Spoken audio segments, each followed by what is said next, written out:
ఓం నమో భగవతే వాసుదేవాయ. గోకులంలో కృష్ణుడు పెరుగుతున్నాడు. కాని ఆ ఆనందాన్ని చూసి కంసుని గుండెల్లో రైళ్లు పరిగెడుతున్నాయి. కృష్ణుడిని అంతం చేయడానికి కంసుడు మాయావి అయిన పూతనను పంపాడు.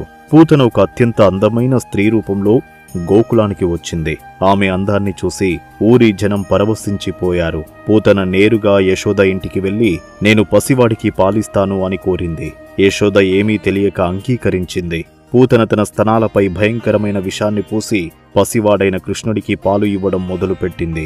కాని పూతన ఒక విషయాన్ని మర్చిపోయింది. ఎదురుగా ఉన్నది సామాన్య శిశువు కాదు, జగత్కర్త అయిన శ్రీకృష్ణుడు. కృష్ణుడు తన కళ్ళను మూసుకుని ఆ పాలు తాగడం మొదలుపెట్టాడు. పాలు మాత్రమే కాదు, పూతన ప్రాణాలను కూడా తన చిన్నారి పెదవులతో పీల్చేయడం మొదలుపెట్టాడు. అంతే, పూతన తన అసలు రాక్షస రూపాన్ని బయటపెట్టింది. ఆకాశం వణికిపోయింది, భూమి కంపించింది. గోకుల ప్రజలందరూ భయంతో అరిచారు. కిలోమీటర్ల మేర విస్తరించి ఉన్న ఆ భారీ రాక్షస శరీరం కృష్ణుడిని చంపాలనుకుని చివరకు తన ప్రాణాలనే కోల్పోయింది.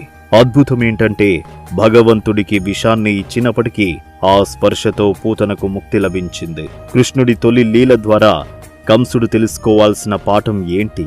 రాక్షసులను అంతం చేస్తూ తన భక్తులను కాపాడుకోవడానికి కృష్ణుడు సిద్ధం చేసిన తదుపరి వ్యూహం ఏమిటి?